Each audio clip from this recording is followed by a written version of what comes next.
Good evening, everybody, and welcome to Monday night's Paranormal Question of the Day. And tonight is open topic night, so we're right back right after a short message. Maybe. You know how I go with these messages.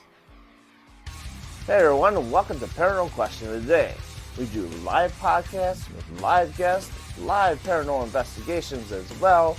We do product reviews, so sit back, enjoy the channel, get popcorn, get a soda, and I'll see you soon. And get some nachos. All right, we are back. I hope everybody is having a good Monday. It was a slow Monday on this end. I returned back to work after 10 days of being off. 10 days. Yeah. Wow. Yeah. I don't get that again till December, so I have to wait a while.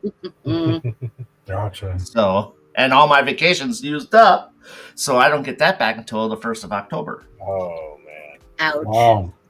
So, yeah, that means I'm inquire for the shit work if I have to stay on a Friday. Yeah. Bummer. So, yeah. But other than that, we have Clay Lesko and Cynthia Gerodius over here, Raven Rose Paranormal. They're joining us tonight. And then we also have Jeep, which goes by Jason Rudder under. Oh, no. I go by G. Okay, we'll stay with the Jeep. But I am Jason Hunter. He goes under Oklahoma Haunts Hunter. If you don't know who he is, you can find him on TikTok. He goes live every night at 7:00. Whether it's Mad Libs, Paranormal Jeopardy. We play some games on there and stuff like that. But we also talk a lot of paranormal too. So he is also going to be having a paranormal panel at some point. So and also new is. We got comments down in the lower right-hand corner. So for those of you that can see those, we got Ferg's in, Amy's in, and Lori is in. Welcome. Hello. Can you all see the comments at all? Barely. Yeah, they're like. There, yeah. So that's the problem. Yep, that's why I got my magnifier. I saw you test that earlier. I was going, what is he doing? What is he doing? Okay. That's how I can read. Yeah. Well, guess These old what? eyes can't. You can read for the rest of us too, then. Yeah, Yes, unfortunately, I'll the try. font is like font 6 in the screen. So I mean, I can do this as well. I can post them like this too. Wait, Well, that would, look at that. yeah. Isn't that You want precious? that? That's better. We could do that. We can With do their that. wonderful faces, unless they have just no faces. And then it's just their So- letter. Right. Cool. We'll have dual. So Yeah. there we go. There's Ferguson. How you doing? Oh, great. Now I she's can't streaming. type in caps. No, you don't have to type in caps. I don't want you shouting at me. But that's just I how appreciate that. my blind ass is I gotta use my phone as my bifocals. So But I'm glad Kathy was, Fergus was willing to offer that. that's right. That was nice of her. Oh yeah, I get that though. So tonight is open topic night, like I mentioned earlier in the start of the show. So basically, we're just gonna open the floor up as to what you want to talk about tonight. Whatever discussion may arise, and we can go deep, we can go shallow with it. Well, I don't know if you want to be shallow, but We could be. Fine, shallow. Here's my opinion, and I'm right. So, but tonight I kind of want to start off with something that we really don't talk much about. Oh boy. It's kind of like your fears of the paranormal field and why it fears you so much as to heightens your senses when you go on paranormal investigations. So, Cynthia and Clay, would you like to start on that? Are we talking physical fears? Both. Physical, mental, whether you're home Spiritual. and spiritual, if you think about it, you know, it's all fair game. Yeah. It's just a matter of Let's what say here scares you. recently, I would say I have a new fear, which would be a portal to hell. I would not want to get to a portal. You know, like how we was going through that town. Hey, Wayne. We had the exorcism. That's Erling? Erling, yeah, I was want to say. I don't know it's our early. Yeah, there's early for those who are slightly unaware, but will still know more than me on this one. Like, there's early Iowa, but then there's Erling, Iowa. Erling. Now, like, there's it's almost like a bit of a tongue-in-cheek joke about how there's a portal to hell there due to what's the happenings there. So it's like, I don't know. And here lately, I'm kind of feeling something there when I'm just traveling through, and I wouldn't want to have that happen. Basically, along the lines of being, and I'm not trying to bring out Baganism so early in the podcast. Oh, here we go. He's got I it don't want to be rolling down. possessed. I don't want to be possessed. I wouldn't want that to happen. No. And above all, on a much not the much serious side, I don't want anyone to be like intensely taken over. Like, I don't. It's a very uncomfortable feeling when you haven't dealt with it, and when you're in a paranormal investigation that happens to someone, it's you feel it. It's like its own implosion of this just dwelling of energy, for lack of better terminology, to say the absolute least. Otherwise, I wouldn't want what happened to me, like I already talked to you about, Darren, ever again with the graveyard incident in Pawnee, Illinois. I wouldn't want that again. Otherwise, the list is for me rather short, but for everyone else, it's fascinatingly long, I feel like. But I'm not saying that's limited to in my perspective, but no, that's a great question. I do like that question.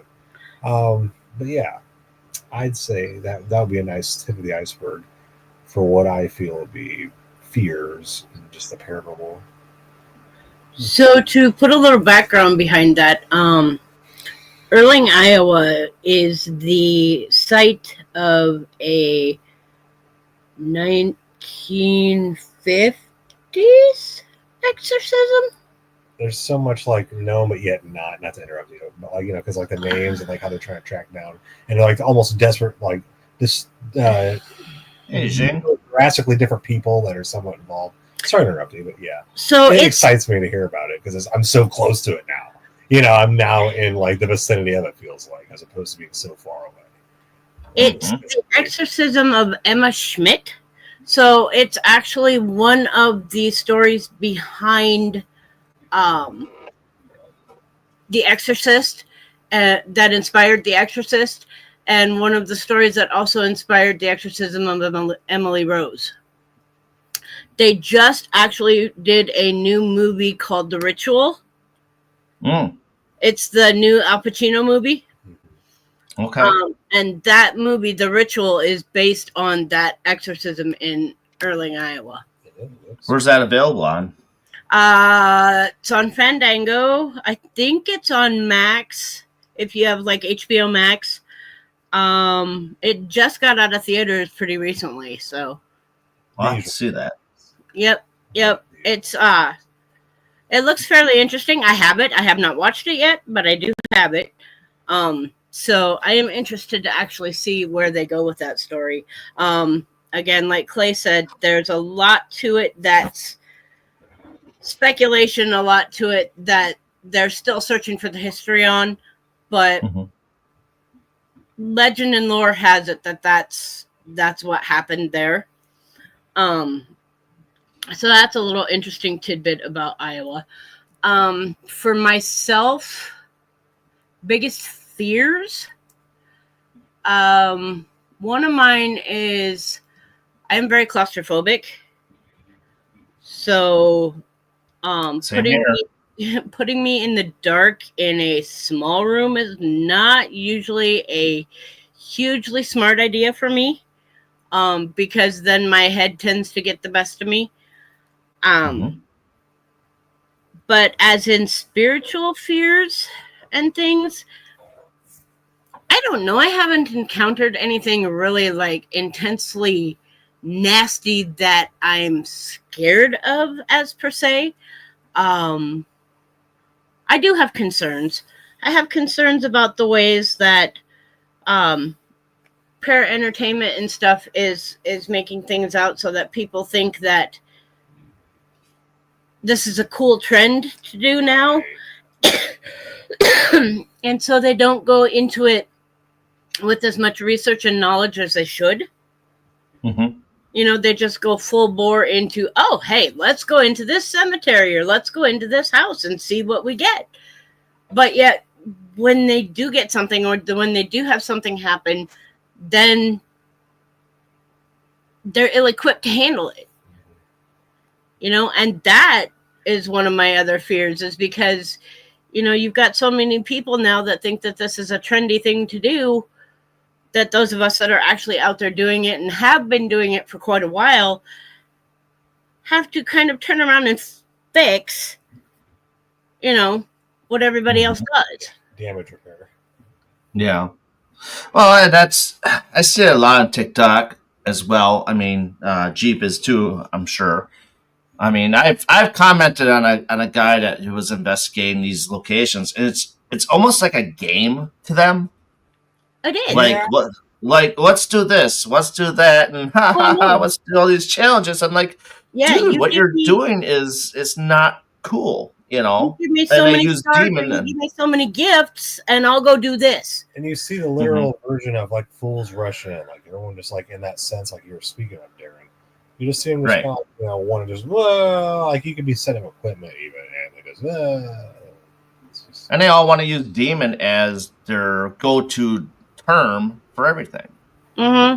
I mean, and you can't do that. And you know, that's one of the things that gets me, is because, like myself, I've been an investigator for going on about 11 years now. Wow, bro, let's say 11 months.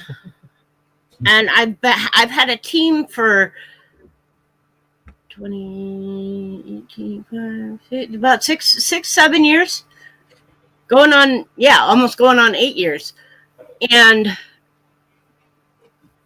for someone like me who's done this for a while, or someone like you guys who's done this for a while, to watch those people that have been doing it for a month or less run headlong into somewhere like Villisca, or run headlong into somewhere like, for lack of a better term, and for everybody to know somewhere familiar, like the Sally House. You know, Everybody thinks that the Sally House is demonically haunted. We went and investigated the Sally House and did not find that. But the problem with it is, if you go and investigate it looking for demons, you're going to find what you're looking for. Be it negative spirits, be it demons, be it whatever it may be. Energy generation. Exactly. Yeah. Right. So I think that in regards to what the conversation about, so I think the longer you've been in paranormal, the more you learn that that's what you're here for. Spiritually, you're there to take on those fears. That's why we get called in. We get called in because somebody is afraid. They're mental. They're afraid something is there. They're afraid something's going to attach. They're afraid that something's going to possess. They've got all these fears. And our goal spiritually is to resolve those fears and to help them identify it and you know, identify what it is, and then from there help them. I think the other part of it, with what you mentioned, one thing I had a hard time with is a lot of the newbies that, I say newbies, I always use that word. A lot of new people or newbies that come in, a lot of them are, yeah, right. But in respects to that, I accept them. I used to not, because of the same reason, but I now accept them and recognize it as thrill seekers.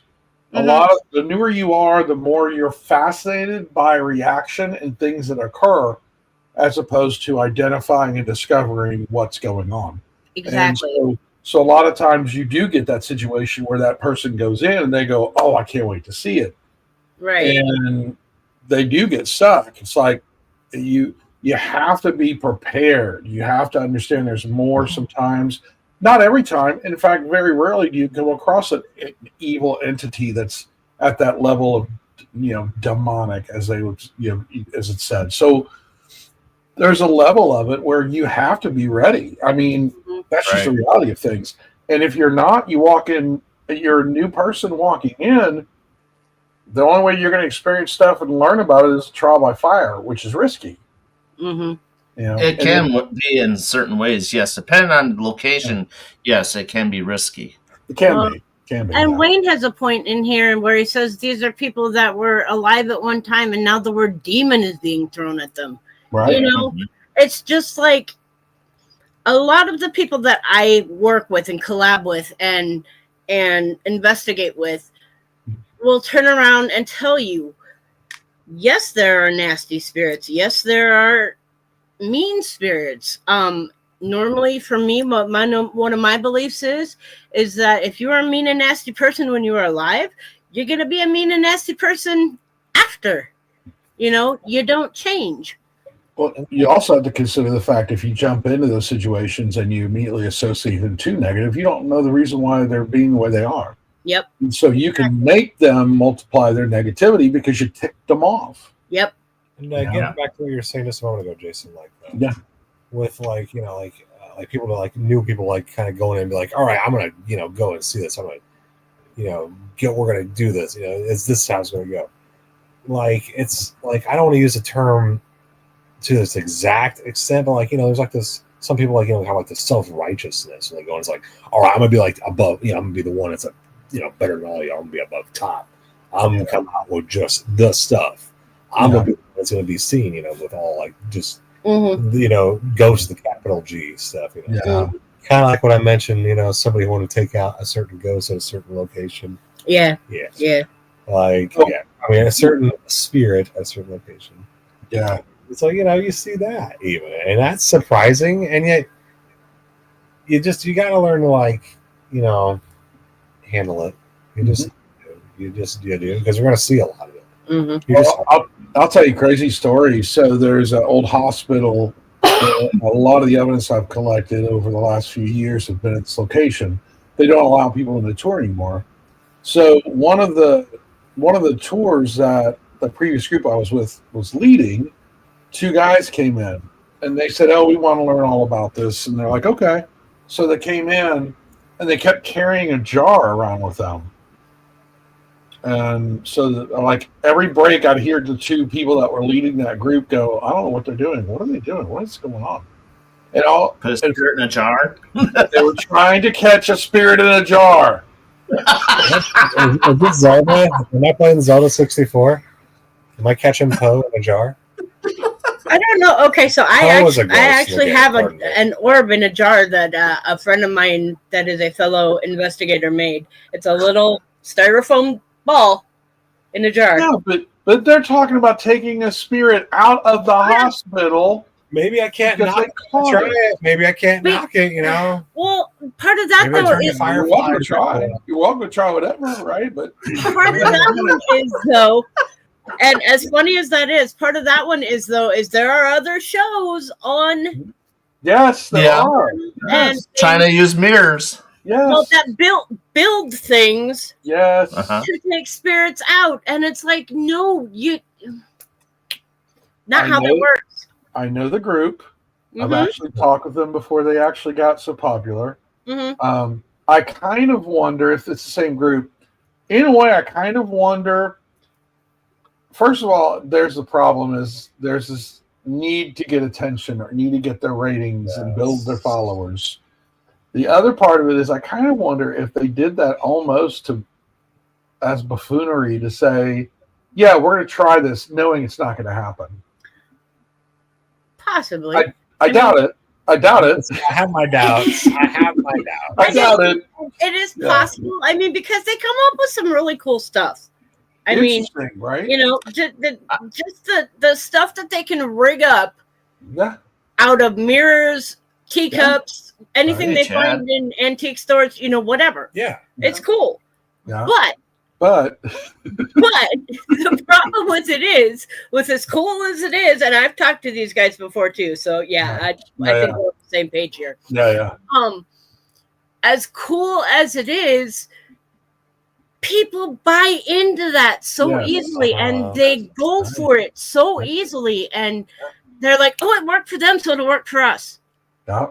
No, Yes. No. not the way that it goes. And it didn't work for them. No. Not one single time they used the gadget didn't catch anything. They had that one show where they showed lights happen and it was questionable, but they did this. Here's a container. Open the lid, open the other lid, and move it over. Ha! But they had one box that had mirrors in it that looked like you could see an eyeball or something in it. It was kind of cool. And it's not anyone trying to call it snake oil. It's just a matter of perspective. Snake oil is a good term for it, though. Yeah. No. It's not But, like so much. It's. I just had it off the tip of my tongue here.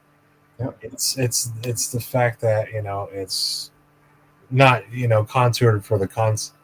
They're not using it for the application that they're going for. Right. It'd be like, I'm going to take this SB7 and I'm going to jump underwater. I'm going to find me an underwater ghost. No. Dog. That ain't happening. Yeah. You just no. Yeah. No, you can catch a jar. You can catch a fart in a jar. Yeah. Well, and Well, so and another way to look at it too, for me at least, is the whole TikTok trend. I am an avid doom scroller. I like to just go through and scroll and see what people are doing. But some of these lives that I come across of some of these people that profess themselves as witches or as tarot readers or the ones that use the dowsing rods. Mm-hmm. Which we'll be getting similar on a slightly similar topic on a much different time, which I think you'll be aware of, Darren. We're not going to touch it right now. I'm just mentioning it. Hint, hint. A little foreshadowing for later. Another episode, another time. But the ones that you can really tell that they don't know what they're doing, but people buy into it so easily because they make it look like they're talking right to you. Yeah. This is for you. This is, but they're so vague and so general that it could be for anybody. Yeah. That's why when I do my tarot readings on Facebook Live, I don't do them on TikTok. I don't like doing them on TikTok because there's way too many people on TikTok that think they know what they're doing. Be sure to, look up to the goddess of the Roman Empire on a Thursday, because that's when your chakra aligns with your ankh around your neck.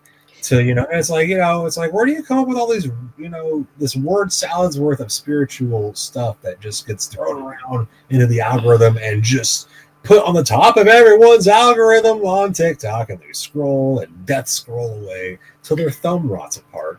No offense, sweetie, but you see it done, and it's inevitable. We all kind of do it if you use that type of social media. That's your thing, and it's just a thing. It's like you can't really avoid it. You get into it. Well, the algorithm thinks you gotta be into this part of it too.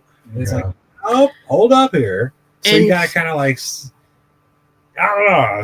I shouldn't say you got it. It's like some people have to kind of contour it themselves on what all it is they wish to absorb about it from others in the community now. Because it's like it's this thing now where it's like, it's really put on you about how you got to really just think about certain forms of the paranormal. It's like, what happened to the open-endedness in a way? And that's why when I do my tarot readings on Facebook Live, I will educate people and I will say, hey, tarot readings are never set in stone. This is not exactly how it's going to happen, because you are able to change your own path, your own destiny. You are able to change the way that things go. Yep. That's why. Final destination. Don't get me wrong. Cynthia's had some amazingly accurate I've ever seen tarot readings for myself, anyone I've ever got to. I love when she does tarot. I like to sit back and just watch. So you may or may not see me in a lot of her videos, But like at the end of the day, what's so beautiful about it is exactly what she says. You can still control it yourself. Well, The reading is there, but how do you get to utilize it? You know, is really you at the end. and it's the fact that education is the key. Yeah. Same with paranormal. Education is the key. You know, Yeah. that's why we do what we do and teach people the difference between what's an actual investigation and what they see on TV. You know, Mhm. What the algorithms floods you with, or adds what you. they see on TikTok or, you know, whatever. So, Regardless, So- Chad said, go ahead, Darren. Go ahead. I was gonna say what? No, we haven't really gotten to your fears yet, Jeep. I don't have any fears. Just kidding. I am invincible. So most of my fears are going to be related to people, like Such as Cynthia said. Voorhees. Oh no! So I'll tell you the funny story. So Cynthia had nailed it perfectly to me. One of them, I'll tell you my funny one in a minute. Darren knows about it, but the one that, like, with the situation where you have, I call them ghost bonglers, the Zach Fakins. Yes. I has a knew there was seance. another name out there I couldn't find. Yeah, the ghost bundlers. Sounds Zach cool. Fakins, I call him. So he goes to a place in a paranormal group. Every paranormal group in the area is waiting to get the call. Oh yeah. Here we go. Yeah. Oh yeah. Right? So that part, those kind of things happen. I have respect for a lot of the paranormal groups. I don't care who you are, because you're bringing it to the community. You're bringing it out there to let people see it. And most of the people you're going to watch on TV are thrill seekers, because the lights flicker. That's why we're driving the interstate. We see sirens on the other side of the traffic, and we slow down and go look at the wreck. Like, we're watching for a wreck every time we go watch a show. So I can respect it. I wish it wasn't done the way it is, but I'll say, you know what, it's out there. And Cynthia and I both know we'll name the same group in that same one you brought up. We wait for the bundlers. You know, we wait for here it goes. It's going to be an error. I know it is. And there's one group that literally on their show, I watched them, and there's no animal they caught. Like, why are you shaking your cage and it's empty? You know, so I don't like that fake part. And then I got to go into that place and go fix your problem. Or the ones who are new to it don't understand that when you're generating an energy or you're creating a mass that's negative, you're creating a mass that doesn't need to be there. And it's the fear of discredibility. It's the fear of having to always have to fight to prove yourself. That fear motivates me to always fix the problem.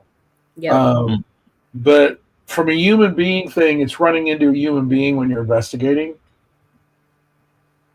So it's, you know, those kind of things when it comes to humans. I don't have a lot of spiritual fears. After the amount of time, people do. yeah. So Amy, I think it was, asked how long we've been investigating. I started blessing houses in the 90s. Oh, Jing was mentioned that one. Oh, thank you. Okay, thank you. So my apologies. I thought it was Amy. I couldn't remember. That's fine. But I started blessing houses about in the 90s, and I was using my gifts to pick up on things. But I discovered, of course, I started that way as opposed to thrill seekers coming with equipment. I went in spiritually. I started realizing I needed evidence to provide to the client, and then I started moving into recorders and other things. So my process went differently, but I've gone through the process of experiencing things, asking questions to homeowners, why the shower curtain move in your bathroom with somebody in there, those kind of things. So I don't have a lot of fears on the spiritual side because I haven't come across a situation where I had to. So I'm not really scared of spiritual part, and to me, that's my purpose. My purpose is to go in and go fix the problem if I get called in. But mine's more the human error and the human situation that occurs. Yeah, but see, and also you don't go into a house immediately going, "Oh, I'm going to Cross all spirits over. Right. There's a 4-eyed evil beast in here. I already know about. I'm going to take care of Tom. Oh, that wasn't paranormal. No, I like to go to a house that I'll just fill it up with flashlights and play the flashlight Yes. Oh yeah, you got to be a flashlight game. Mm-hmm. I kind of wish game. I He's not a fan of it, so we got to really show him how it works. Whatever.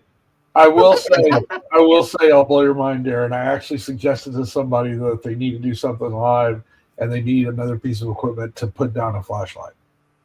Yeah, I know that's mind blowing, but it's mind blowing for you to hear that from me. It is. But I mean, me and Wayne, when we went to Jericho and we were in a church in the basement, we had a full blown conversation with 3 different people with a flashlight for 45 minutes. Yeah. Oh man, just last night, Darren, I was making coffee, and I was like just about to grab the coffee cup off the Keurig. I was like, I'm gonna put up Phasma. I'm gonna put up Phasma box? Phasma, or what do you call it? Necrophonic. Oh, necrophonic. I'm just loading it up. Just walking the coffee, Keurig. I grab it. In 4 instances, the same voice in a very, very active environment mentioned coffee in some way. I was like, once it was like, smells good, don't it? Just like certain things. Yeah, about the coffee last night. I was going to tell you something about it. I was going to surprise you. Mm. No, I wasn't about this episode. I was like, I'm going to wait. I'm going to bust this out. Yeah, 4 different times. So, like how you mentioned about bringing bad vibes and things, Jason's like, no, yeah, even the sense. How do you think Palo Santo and things, Yeah. Like coffee, that kind of blew my mind. Like that makes me want to drink more earthy coffees like I have been, because it's like that was a little intense. And it was like as I was getting into it, that was even the kind of the more interesting interaction I've had in a while with a spiritual being in a long time in any sense at all. It was just like they were kind of, I don't know, invigorating me more as the coffee was and trying to get to me. I was just like, all right, trying to see if I could listen more. About 10 minutes, nothing. I just shut it off. I was like, okay, that was interesting. yeah. I just thought that was kind of neat. That happened to me yesterday. Yeah, that's pretty cool. Yeah, it was very interesting. Like that doesn't happen to me in that literal of a sense with anything paranormal. Yeah. Well, I mean, you're being more open to it now too with Cynthia and everybody else. Your ears are just constantly open for all that stuff going on. Adjust my diet too and things, and get back to it does. Feel. Yeah. It's like I can definitely tell it's been, because now it's like I go in town now and there's moments where it's just like, oh wow. Thus, also where I noticed the portal in hell at Erling. It's I should say notice it in that sense, but there's a vibe and something's there. The town has a vibe to it, but I don't know that it's any type of portal or anything. It's just got honestly. It's just got this really interestingly odd vibe. Yeah, to before it gets chopped and skewed and thrown out with AI's goodness and things. No, I'm not saying there's a portal in hell over there. Now we need to go and find it. No, it's just there's this feeling, and I recommend at least going through once, possibly only once. Well, it's if you guys ever get the chance, Tori Westhoff's new place, Sleeper Mortuary. Cheap spend there. We went 2 weeks ago. Oh, were y'all there 2 weeks ago? Yeah, a couple weeks ago. And you know how everybody gets a certain mindset about the places that they go to. Right. I was fully prepared to walk into a brick wall of just intensely strong spiritual energy. Yeah. I had 2 different live sessions where I had probably a 30 to 45 minute conversation with a spirit named Bob, because we were doing an Estes, and Kim Addie Purvis was on the had the headphones on, and I was asking the questions. And I had about 2 different lives where I had about a half an hour, at least half hour, 45-minute conversation with Spirit named Bob, who was hilariously funny, and I laughed through the whole flipping thing. So, doing your research about these places and going in with a clear head and an open mind instead of going in with a preconceived notion that it's going to be the way that you think it is another key that I think people forget as well. Oh, yeah. Because, like I said, I went in thinking, oh, this place is going to be intense, which, yes, it was. I'm not going to lie. It was very intense. But it was more of a really cool type intense instead of there's just dead people everywhere, because it's a mortuary. Yeah. See you in the chat there, Wayne. Like you asked, how important is the background research of a location? How important is the background research of a location to you guys for investigation?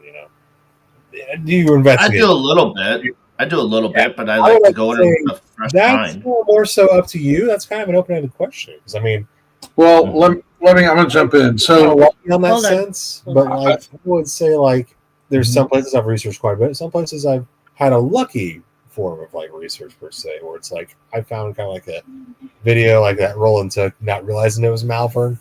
And when I got there, I was like, oh, okay. Yeah. Once I got there, and it was cool because it was an outside video. Yeah. I was like, well, that's cool. So I don't know, certain forms of research help. I don't know. I guess it ultimately does help to dive in, but I would say it's a bit more open there. Sorry to just kind of go ahead, Jason. There. You were saying? Yeah. Research is very important. If you do it before or after, it doesn't matter. Yeah. But researching a location is good. Researching is critical for verification, but some people have different perspectives.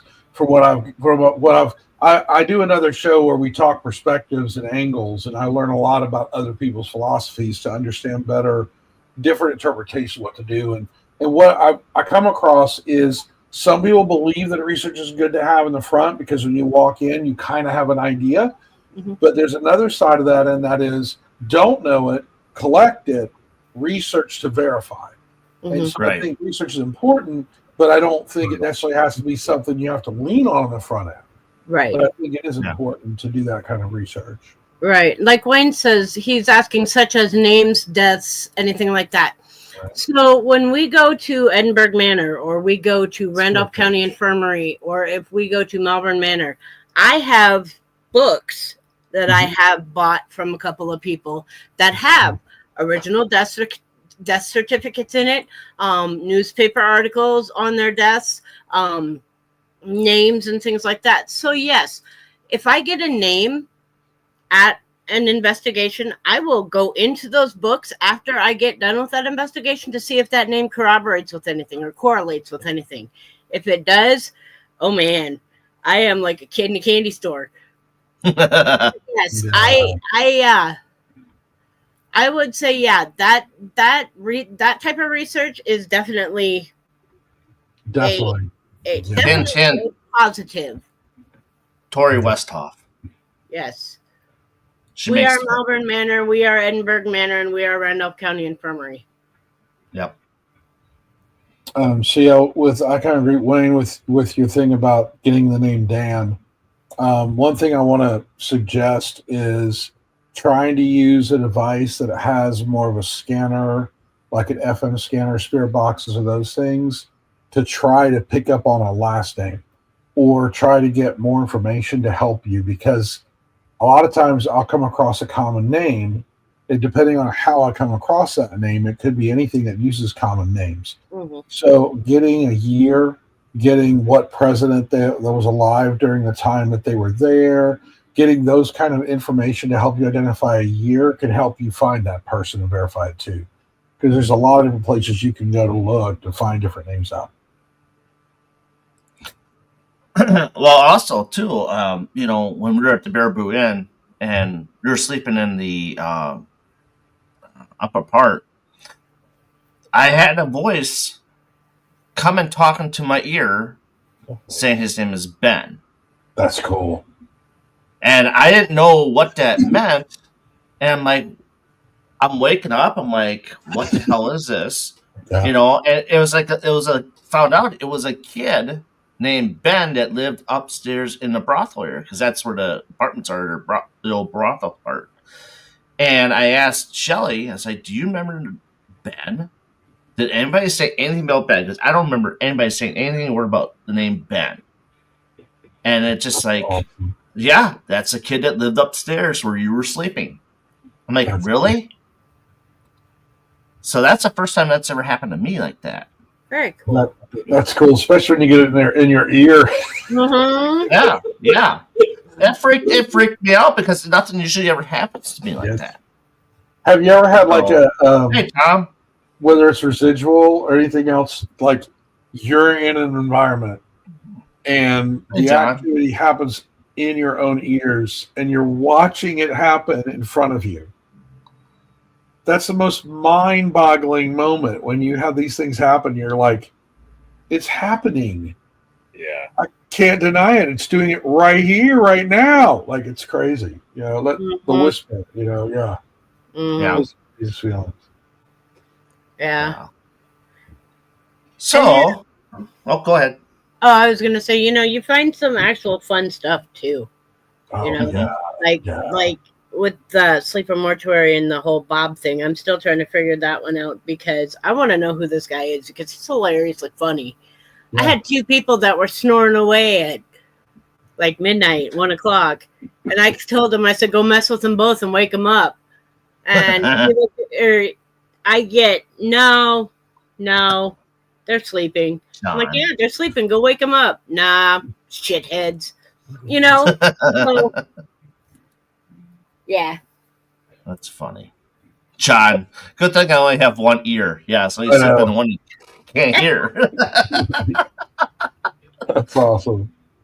But and to wrap up the fear of stuff before we move on to the next subject, for me, I'm blind. We all know this. I have a visual disability, so I use my other senses to determine spirit, feelings, smells, stuff like that. Because shadow people are hard for me to catch. So, like, if something runs at me, it's not going to freak me out. You know, I think it's just probably go right through me, and I'll probably feel what it is that's going through me. But I think You it's know, the, we're gonna have to I give you think a it's bear the hug. sound of it that gets you, Darren. Yeah. yeah, that could. I seem to remember a certain tried to do at Malvern Manor that yeah. I mean, Oh, when we're upstairs. It kind of backfired on us, but it still scared it. Oh yeah, somebody trying to come. It was a game. They had me sit in a room full of like $40 or $50 by myself for almost an hour. They wanted to see how long it lasts. Because they all know I hate dolls, and I'll punch the shit out of them if I can. But I mean, that's just the way how it went. Falling down the stairs, yeah. I did fall down the stairs at Baraboo. That's what that's for. Oh no! But and I maintained staying alive too as I pop back up. But the thing is that there was an orb behind me, and I kept on looking up. Well, what is that? And on camera, they caught a white light above me. But we found out that the walkie-talkies that they gave me didn't work. It worked when it started, but all of a sudden then it didn't work. So that was weird. But then the moment I got out, someone was dressed up. Who was it? It was Allison. She was dressed up in one of those fully black shadow suits. Marmaduke. Yeah. Oh wow! And then she raised at me, and I'm like, "I see you," and I put my hand down gently to say, "I'm right here." Yeah. But I mean, Malvern Manor is going to be a very big a flip for me when we go back, because I've only been there one time, but that place is very extraordinary in how things change on a whim. Yeah. So Wayne and John, be aware, along with Abby, it's going to be different. Yeah.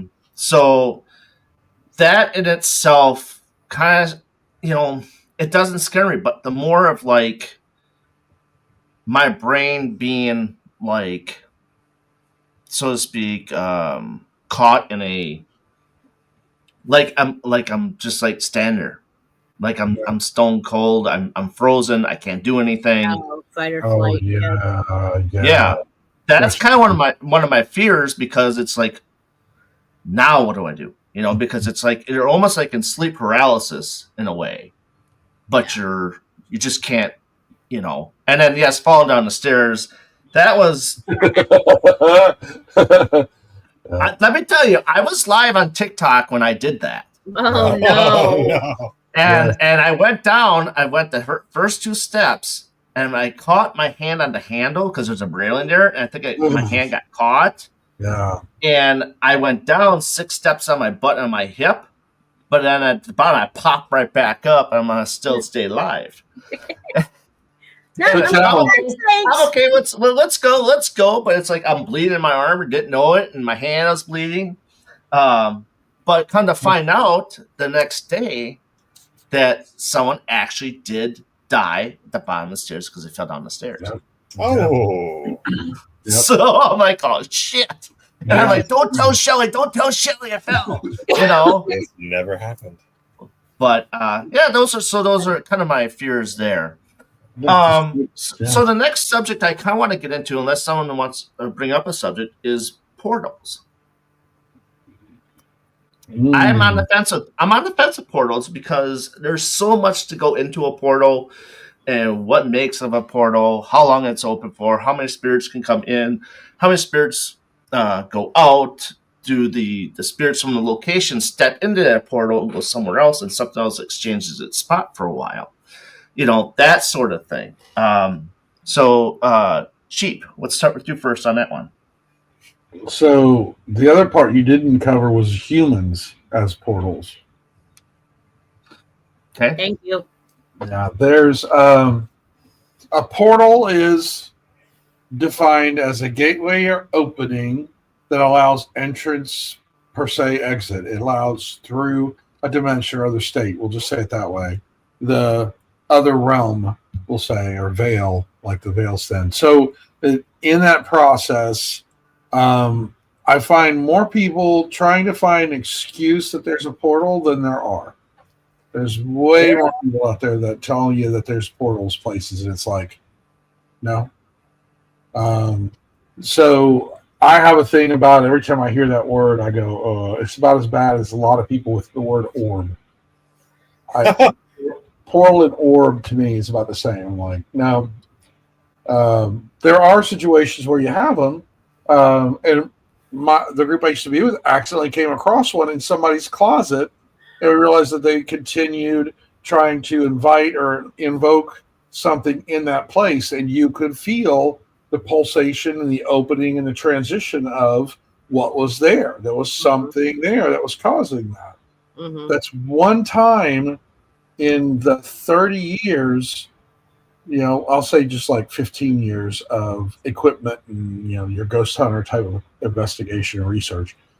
One time.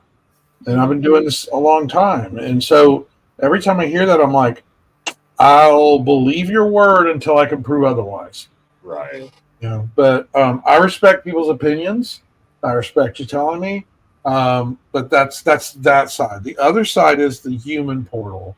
So by definition, what my understanding of that concept is that you have mediumship gifts. Mediumship people can reach out, and they have a way to be able to communicate to a particular entity or spirit, and they reach out to that particular entity or spirit. And if that entity or spirit, whatever, wants to communicate, it does.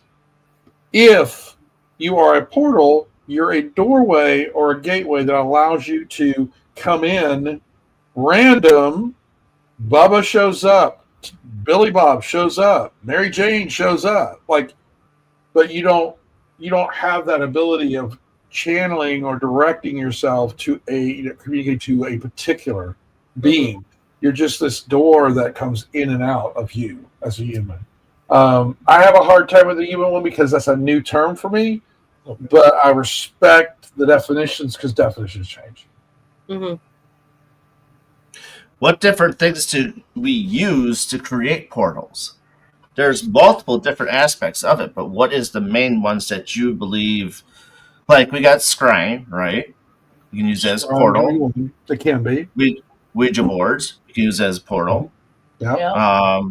We can. Do you believe when we do like EVP sessions like that? Do you think we can open a portal that way? Yes. I think that it's hard for me to say yes or no on any of it because I don't know enough or done study on it to say this is what I've discovered. But what is questionable in deciding whether a portal can be done or not is at what point does it open door? If basically a Ouija board is an invitation to have something come to you and you're provoking it to control something that you're a part of. So if that's the definition, then I would say a Ouija board's going to be that. But then again, to me, if you communicate to it with the intention of hearing an answer back from it directly, you're reaching out to it and bringing it close to you. Yeah. So that would mean an app, a pendulum, a Ouija board, a touch board, what do they call those? Table tilter. Yeah, scrying. EVP. What about Estes method? Estes, because here's the thing about Estes that you I can't get influenced by it. Well, Estes, the thing about a lot of times, that's a tough call. It would fit the definitions of that, and per se, it opens the whole process of it. Mm-hmm. I've heard arguments with that where Ouija boards invoke, but pendulums don't. And I know a lot of people that feel that pendulums don't, but Ouija boards are okay. How do I know? I have not heard that yet. Yeah, there's several different aspects to that. There's a lot of people's opinions that Ouija boards are, again, just vessels that you can talk through. But by the same token, if you're going with that, pendulums are also just vessels you can talk through. Granted, they don't spell things out unless you have the little pendulum board. Yeah, it's more like a catalyst. Right. But you get the yes, no. Yeah. Myself, I am a practicing eclectic witch. I have been for 30 plus years, and I scry when I go places. So, but I make sure that I have myself grounded. I make sure I have all the proper stones on me, and I have myself centered so that I don't open the portal and then not be able to close it. Yeah. For my team, I am the team's psychic intuitive. Yes. I am clairsentient, clairaudient. I can see, or I can feel, and I can hear spirit. I just can't see them physically. Every once in a while I get a mental picture that pops up in my mind's eye, but other than that, I can hear them. Mm-hmm. And it's very rare that it's ever a specific spirit at the same place, or at different places. One specific spirit at different places. Right. So I understand the whole human portal thing, because it's something that I had to work on for a while, is to be able to, yes, I can hear you, but no, you're not coming home with me type thing, or you're not going to stay, you're staying where you're supposed to stay type thing. I've only experienced like portals in like a vicarious sense, like, mostly like what is Ryan, like, Cynthia, you do. Like, mostly. Darren, I'd like to answer Wayne's question a minute. To my knowledge, I don't know if I've really dealt with portals like sense where I'm like, oh yeah. But like, no, I've dealt with it like more so just like observing. Yeah, it's I mean, other than that, yeah, you can truthfully, if you're in a spot that, or in a location that has any type of a mirrors are portals. You can make that a portal. It's what the intention that you have behind it. Mm-hmm. That goes for everything you do, though. Yeah. Yeah. To me, what Wayne said, or a minute ago, about the portal. So, what I would define as a portal is a doorway that you left open and you walked away from. Mm-hmm. So So Jeff, Jack, and I, when we have our show Thursdays, we always say the same thing. Before you get involved in anything, know what is required and know how to do it right. And the Ouija board has a way to open it and has a way to close it. Exactly. If you don't know that, then you're leaving the door wide open. And that's where I think there's an issue. If I go to one spirit and I'm communicating to you, I'm not leaving a door wide open for something to come in. The portal, per se, is closed. It's direct. I have a direct communication. I'm not there. The issue in a portal is when you're leaving something wide open, then anything can go through in and out. And that's where the problem is. And that's where the definition of someone left a portal, I fill a portal. That's where the idea is, the concept. That's what I see. And for such a primitive approach, with a Ouija board, you want to make sure you know what you're doing with an opening and the closing and all that lies therein. So it's like, you don't want to be messing around with that as like an amateur. I don't.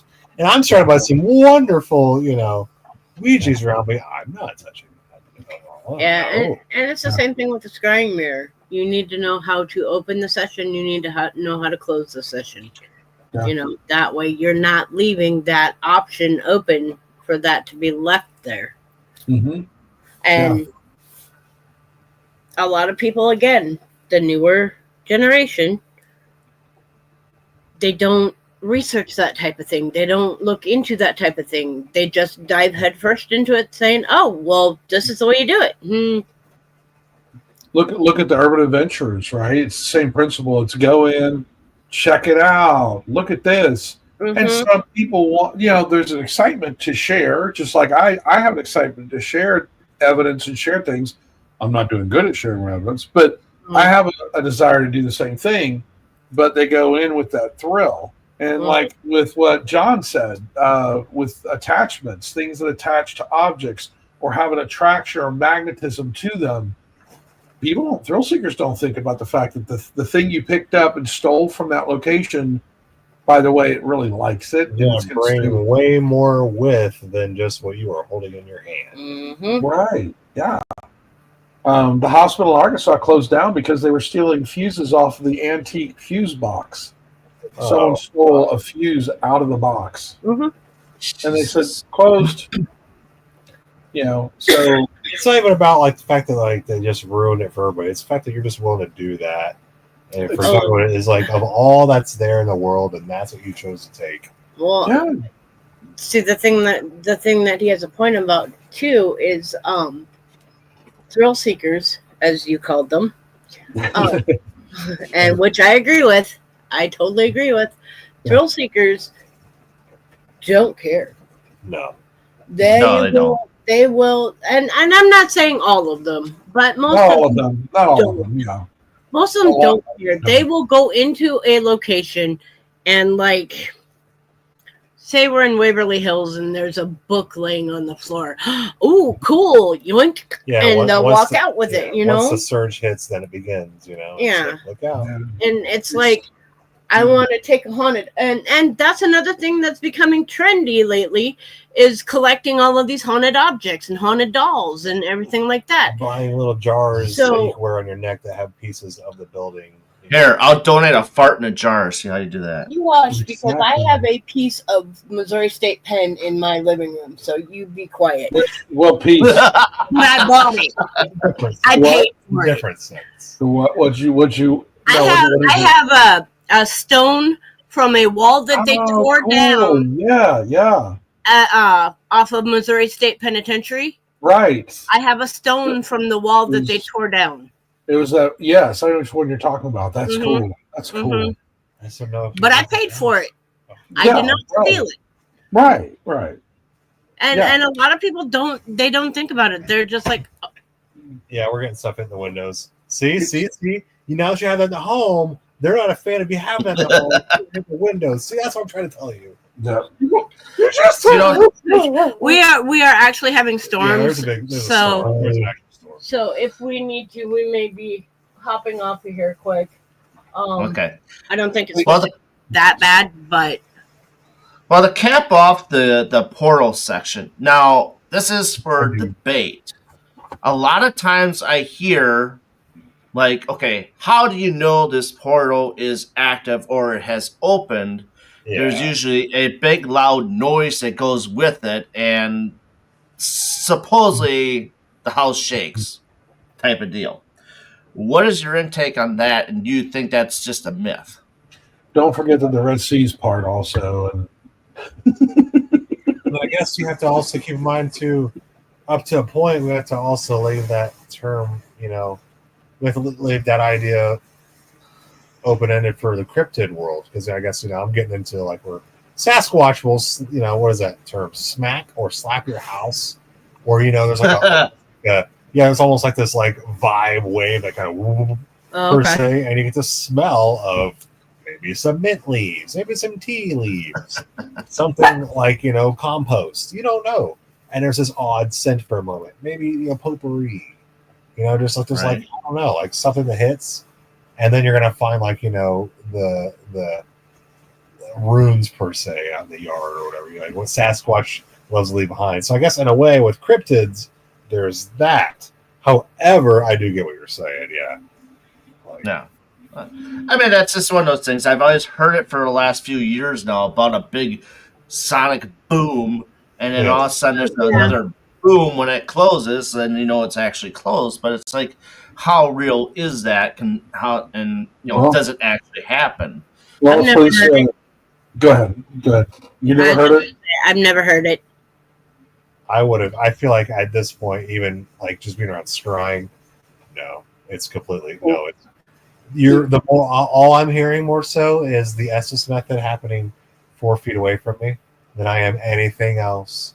The scuffing of my feet, like there's no the portaling that may or may not be happening that I got to witness. Well, how often do you have a call that said, I had a sonic boom and the whole house shook and I don't know what's going on, but now I have a lot of spirits in here? Yeah. There's a ghost party. Haven't had that one yet. Yeah, never? No. So, yeah. Nope. It's only been one occasion I've heard that, but it's like that was like up in HorrorCon up by me, where this lady, it was an old hospital, is what it was, and they turned it into a home. And so they've had other people go in there, and then she said she heard a big sonic boom, and then all of a sudden the place just went crazy. Things would get thrown, stuff like that. So it's like that's why I kind of, wanted to end that topic with that and see, what you had to say about something like that. So I can't say that I've done it every time. I know that the thing that happened for me was I could put my hands up where the area was, and my hands pulsated, like you could feel the pulsation off of it. But I don't know for a fact that that's true or not. It's all paranormal. Uh-huh. Yeah, Mhm. I mean, I got a random pulsation. It could be paranormal energy only. Mhm. right. I think that a lot of times when you evaluate those, you have to evaluate the trend.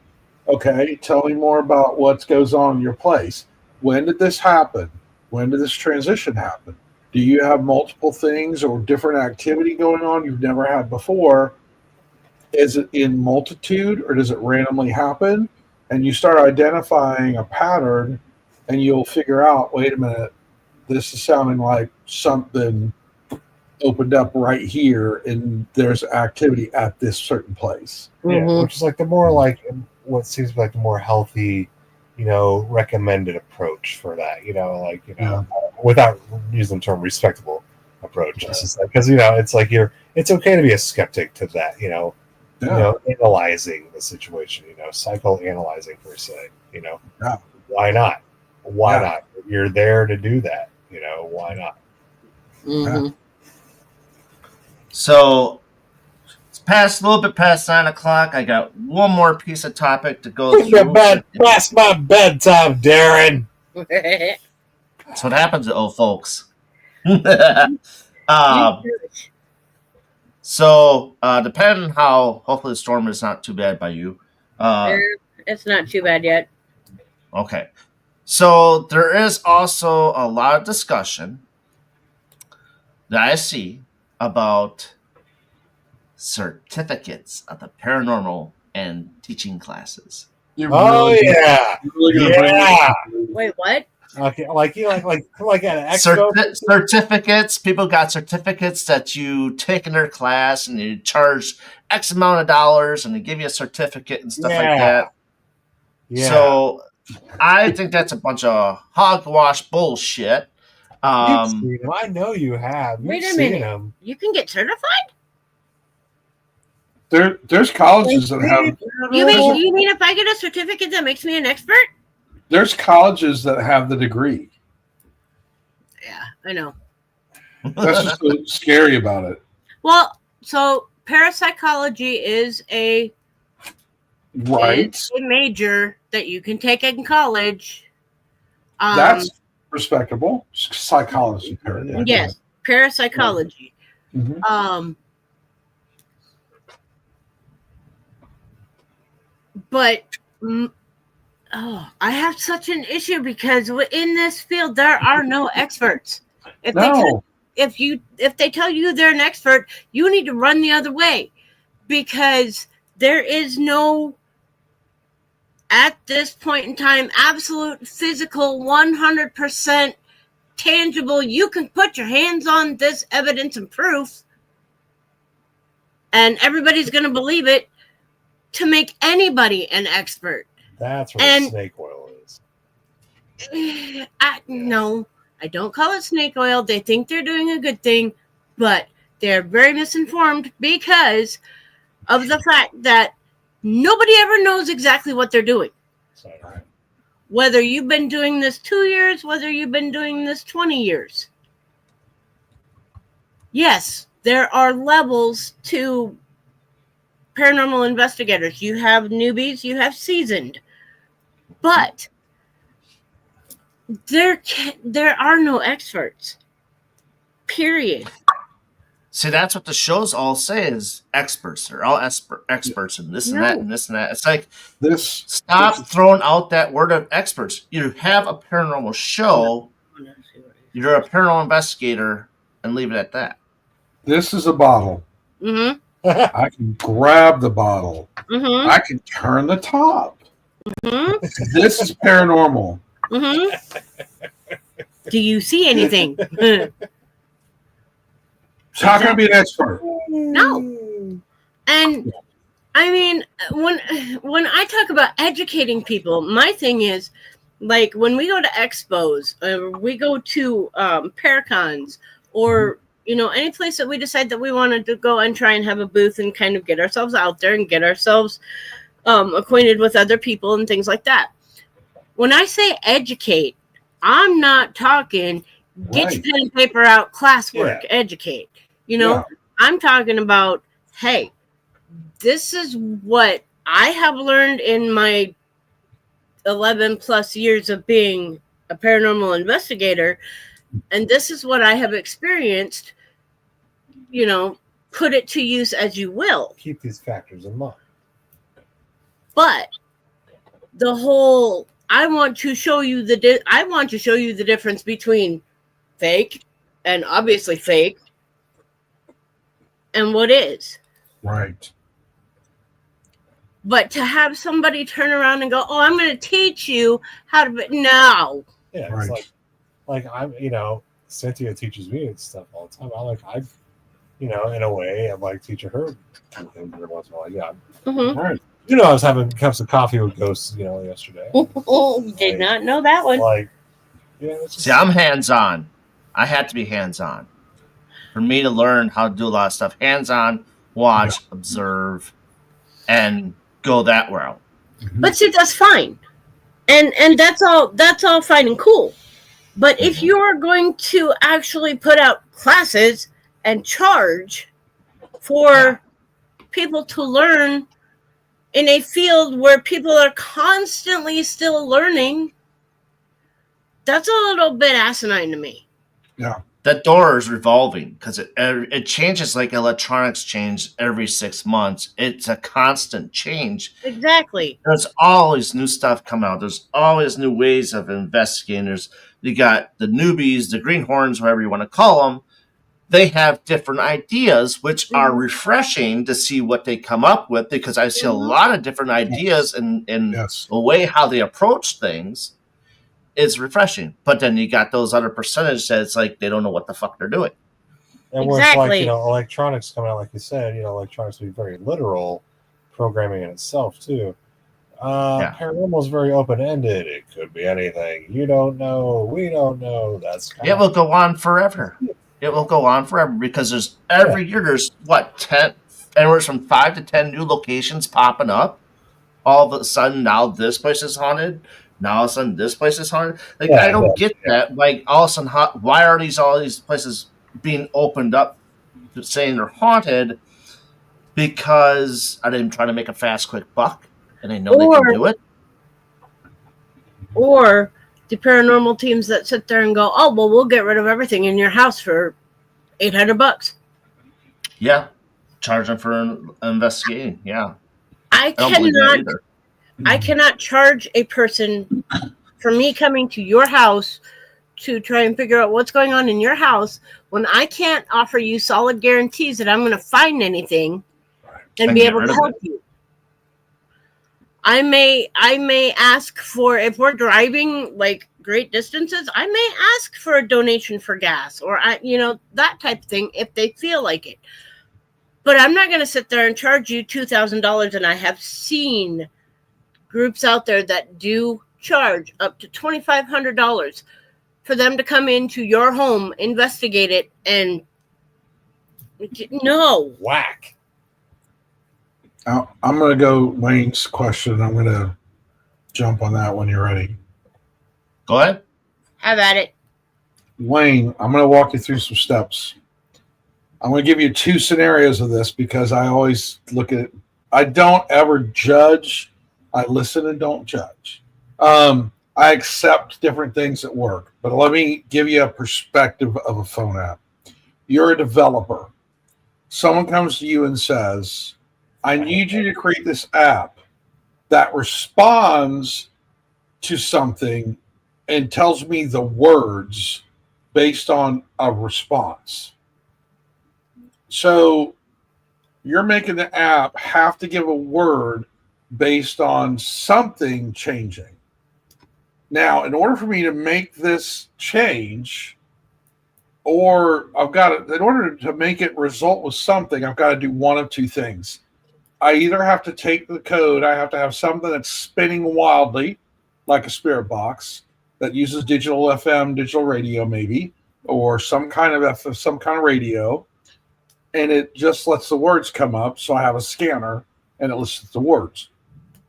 Or I have to have something that takes this atmosphere and converts it into an algorithm to make a word appear. Now, if I'm going to use the thing where words are going to appear, how am I going to be able to do that? Text to speech is new. So a lot of these apps are older.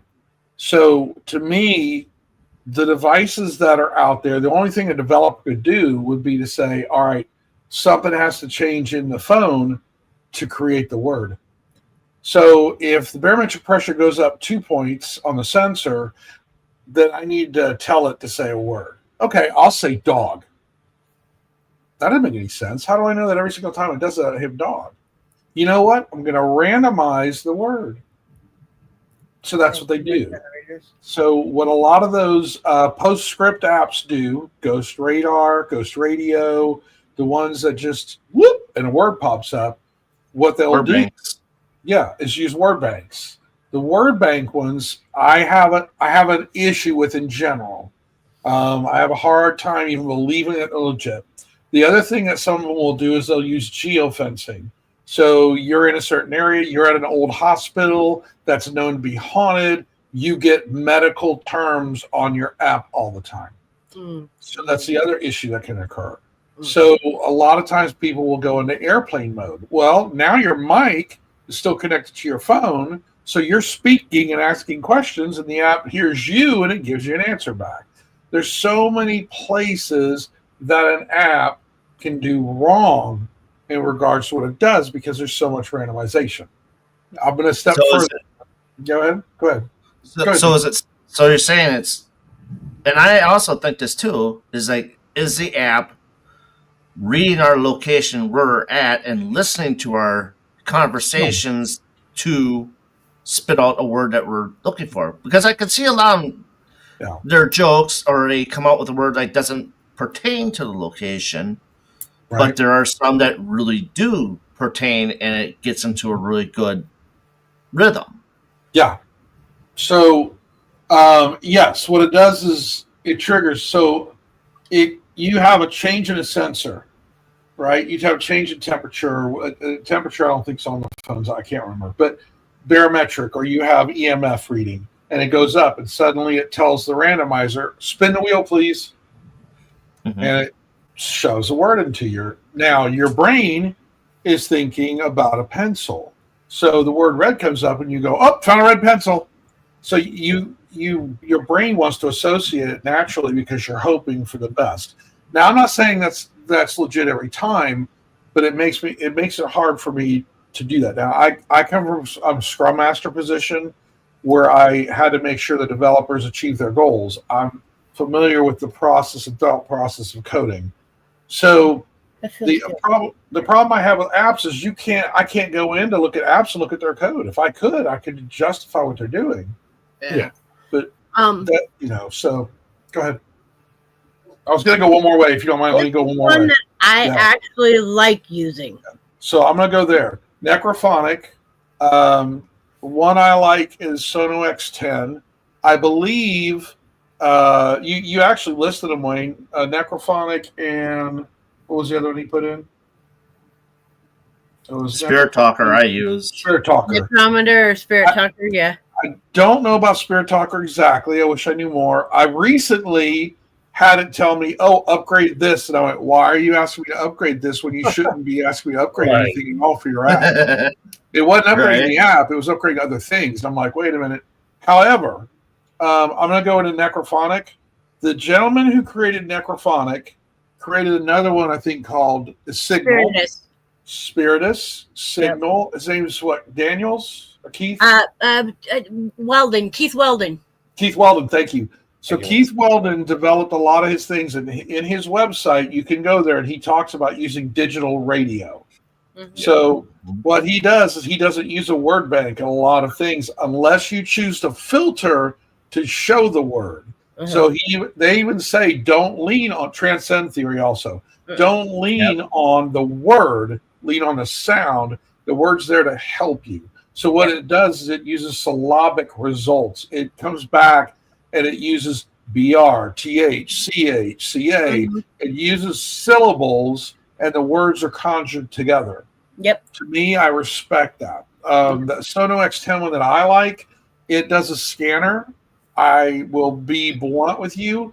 Sono X10, Sono X12, it has word banks to it, and that is an issue. The Sono X10 trial version, it scans, and you'll hear it scan. I don't know how legit it is, but I've been in a situation where it said paranormal investigator, and it went, I said, "What's your name?" It said Ava. And the gentleman who doesn't believe in apps looked at me and said, "It said Ava." And I said, "Ava, how old are you?" And you hear 14. And he looked at me and said, "It said 14. I said, "Well, what are you here for?" It said candy. And there were 30 tubs of candy behind us in the theater. Mm. And then I said, "What's your favorite?" Skittles.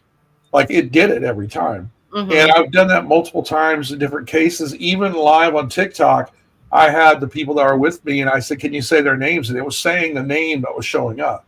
Mm-hmm. So there are some apps that do scanning, and they're scanning digital radio, and they're coming back with results. And that could be legit because it's using some logical source to produce a result. That's what I like. Mm-hmm. So now I'm going to go one more step. I've been in a situation many times where I've used a PostScript app and one didn't work, but the other one did have scenarios, 3 or 4 in a row, that paralleled a certain topic. So to me, if you're going to use them, I'd use them last result.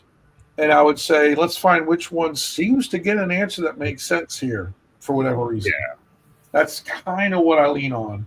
But I wanted to kind of walk you through that step. I like your explanation of all you just mentioned for like the past 10 minutes in regards to the apps there as a whole. Because, like, That's a very nice, simple way to put something that gets intensely technical. It's like someone sitting back here is like, what is this? Like, a paranormal version of, are we using like the air as like a CUDA core? Are we turning FM radios? Yeah. Are we hacking the air because like we're translating it to make this, these words come out of the sky from a wave? Right. So my ear can figure out that the burp that the ghost did 2 alleyways down is actually saying, hey, pardon me, you have any Grey Poupon? What? This is the craziest app ever. I'm deleting this. Right. But down with technology, bad AI, bad. So it's like, no, you summed it up real well there, man. I'm glad you said it like that, because like there's gonna be so many people who, you see it in the reviews. Oh, this is just no, and then you got the other people who are just like, I swear by this app. I was at a cemetery that gave me 17 answers out of 17 questions. But I'd also like to use this option too. Is that everybody's got a phone in the group? Everybody throw on the same app, and see what answers. I really try to stay away from that route, but yeah, that's true. Because if we match answers, then we can debunk certain things. That's true. Yeah, that's true. They do. But the thing about it is, like when we were at Sleeper Mortuary, and that was a little slightly different. I had Kim on the necrophonic. That was pretty cool. And then we had the SB7 going down the hall, and then somebody else had some other random word generator one that they had going. I missed you. I thought you said everybody using the same app. Yeah, we had that going to see if we could do that. But Darren does have a point. Why not have it to where I'm sat at one end of the hall with necrophonic and you're sat at the other end of the hall with necrophonic? Because I was doing that actually. I was getting envious. I was like, man, she's getting everything. So I literally bought necrophonic for my phone. I was like, man. So I always love how it responds on your phone. I mean, I was like, I got envious. You were getting so many results. I was just like, yeah, that scroll cage. So I bought it and I sit there and I was like, man, I'm not getting much. I was doing a little, but nothing that was like coherent to what I'm going on. But the thing is, it's not coherent to me. It's not relevant to me. Could it be around me, or So it's like there's so much. So I totally do recommend. So Wayne, regarding your question about responses, I'd love to hear everybody's opinion on it. For me, I use a recorder that I put my headset jack into, so I can hear what's going into the recorder. That's what I tend to use. But that's the only thing I can think of offhand. And then, of course, going back or stopping, or there is an app that does it's Easy Recorder on the phone, where you record a short burst session and you play it back. Mm-hmm. Those are one of the things I got to think of. Y'all, what do y'all think? Yep. I do the same thing, recorder. Yeah. You know me, Wayne. But what I do have to say about the recorder is that we did burst sessions at the church and the convent and school when we were there. We didn't get anything. But my thing is, okay, if you leave the recorder running all night long, now you got to review all that stuff. If you have multiple recorders, that just gets in the video editing department. Like, I don't have 24 hours or whatever to review this whole thing. Yes. So I believe in this in the short term bursting recorder sessions. I'm starting to tend to like those a lot more because they're easier to go over. Yeah, that's what I've been doing, because like that alone, and then like my particular setup that I've been using, especially, I use a very mobile setup. I can only hold so much data, and I want to get like every frame. So I get that. I do bursts too, because when you only got 8 hours, are you trying to sit around your camera for 8 hours? No, I want to run around. So yeah, I get that. All that. I mean, the only use that I when we were at Edinburgh back in May. Now, I saw this because I was watching a show. Yes, I was watching a show. And I tried it. What I did is I put my recorder on the second floor, and we all left for a couple hours. And I let it run. That's what I did differently. Playing that back now, it's like you can see the difference between we're there and when we're gone. Yes. And that is mind-boggling. Yep. Another thing with So- recorders to do is turn off your auto levels. Don't use all Yeah, that. I've been wondering about that. Don't. Because if you have it too low, your recorder will make it loud enough you hear, but it also collects all the airy noise. So if you can turn your microphone up high, but turn your auto level off, you're turning it up loud enough that the meter kicks on. And if you have a meter on the recorder, you can talk to it and see where it rates. My And if mind it's was going- thinking more like the visual aspect, like a video camera, like turn off your Oh, auto, yeah. anything. It's Yeah. got like a lighting, and it's going to constantly brighten the corner once in a while. Yes. Speaking of which, Area once my in a new little EMF, it has a graph to it. Yeah. Nice. That's cool. So That's why I You kind of look that You look like a serious investigator. Mhm. so You- I'm interested to see how that works. Gonna make more. You look like a professional investigator, Darren. Are you getting paid for this? Oh yeah, brought to you by. We trained you well, didn't we? And this podcast is brought to you by. Don't do that, so- then you're gonna get in trouble. I know. Well, it is 9:30 almost, and this was a very good discussion. This is why I like doing open topic nights, even though I had topics in mind, but I also still like to get those topics on Messenger, and I can save them to my notes. That way we can do their topics, what they want to talk about, or yours that you want to bring up. I'm guessing Wayne over there is feeling tutored because, yeah, according to him, you're teaching classes, Darren. Well, Wayne and I go out and do a lot of stuff. Whether it's just him and I, or him and the group, Small Tall Paranormal and I, we get together to do stuff. Or Cynthia and I once in a while, and Jeep in the future we could do some stuff. Yep. Heck yeah, Um, I'm down. So it's like this is what I call my favorite circle here, because we're all on the same page about stuff. Yeah. Is there a reason to say agree to disagree? Yes. There's a lot of room for that, for agree to disagree, because somebody's vision can always be different from somebody else's vision. And that opens this up for a really good debate and really good discussions. So that's why I like doing these. So I got a cat that wants to get in my room. Open up the door. This is oddly familiar. Yeah, so we can do this more often, and if you want to send it to my messenger, that'd be great. I'll tackle them down, get them ready for the next open topic night. We can do that and have you guys come back on. We'll discuss that. And Wayne, if you want to get in on it too, you can do that too. I'll bring you in. So before we end the show, Cynthia and Clay, what do you guys got coming up? Let's see. This weekend coming up, we have Cedar Rapids. Yes, Cedar Rapids. Cedar Rapids Paranormal and Psychic Expo. Come out and see us. It's an expo that is put on by Traveler's Moon and Pat Craft. There's going to be tons of metaphysical crystal vendors, tarot readers, palm readers, all kinds of sorts of different types of divination, and a few paranormal teams are going to be there. And so, yeah, it's going to be a good weekend. It's going to be a fun weekend. Come see us. After that, I think Melbourne's in there somewhere. I'm not 100% sure. Yeah, we're checking. And then we have, I want to say there's another Edinburgh visit in there somewhere too.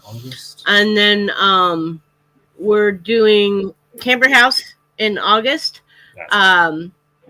We are doing a couple more expos in September and October. But other than that, as for investigating, nothing's really solidified yet. We've been trying to overcome a few obstacles here, so.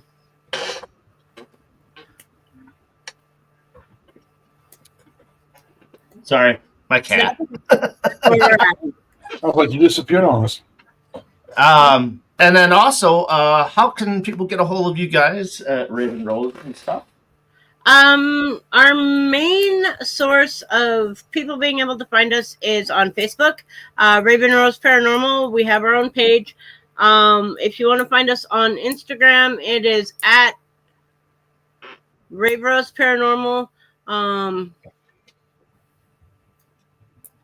Right now on TikTok, it's under my account because for some reason I can't get into the Raven Rose account. But there isn't a Raven Rose account on TikTok. Twitter is Mystic Rose 50588. That's our Raven Rose account there. Otherwise, all of our team info is on that Facebook page. So if you want to find us, you can find us there. We will absolutely answer any questions that you have. We would love to chit chat with you. That's where I do my tarot card readings. So yeah, come check us out. Awesome. And Jeep, what do you got coming up? And also, you can plug your show on Facebook as well. And how can they get a hold of you? It's not on Facebook anymore. Oh man, we've moved it. You didn't know that. So, all right. So I'll put my plug in on that. So we have a show, three of us do, called Paranormal Perspectives TV. We actually we've moved over to TikTok. And it is called Paranormal Perspectives TV. It's on Thursdays around 7 o'clock Central. We are also hoping to start doing panels on Wednesday there, which will start at 7. So when I say panel boards, we're going to be doing things with people who have spiritual gifts and communications. For one panel, we also have equipment makers for another panel. We have another panel I want to have for paranormal investigators. And then I also want to have one for science and skeptics. So we have all different areas. I want to have panels for different areas that I can to make sure everybody always stays aware of it. Yeah, it's really cool. So hopefully Wednesday, I'm going to ask a lot of them to be there for spiritual communications, those kind of extra gifts. So that's the main thing. Other than that, I'm job searching. So I don't have any investigation plans right now. I was let go July 1st by my job, so I'll be job searching a lot. Usually Saturdays when I investigate, but I'm here. I'm on TikTok right now every night, 7 o'clock, and I'm on sometimes during the day now. You pretty much can find me there or Facebook as well. But if you have a social media platform, I probably have Oklahoma Haunt Hunter out there. Awesome. And then you can catch me every other Monday, but tonight I had a guest and that fell through. So tomorrow, I should say next week, Monday, I have another guest coming on. His name is Ryan C. Jones. He's from the freaking awesome paranormal show and also helps out with the Cabin on 360. So he'll be on next Monday night. And so you can catch us here on the Paranormal Brew on Facebook. You can catch us here on the BB3 TV networks on YouTube, and then also my MGS Paranormal 4258 on YouTube as well. So I thank you everybody for joining us tonight, and we'll soon have another open topic subject. Like I said, send me messages on Messenger or on TikTok if you want, and then I'll go through them and get them all saved up, and we can have those discussions. Yeah. So for Jeep, Cynthia, and Clay, I'm Darren, and I bid you adieu. So long, everybody. Take care.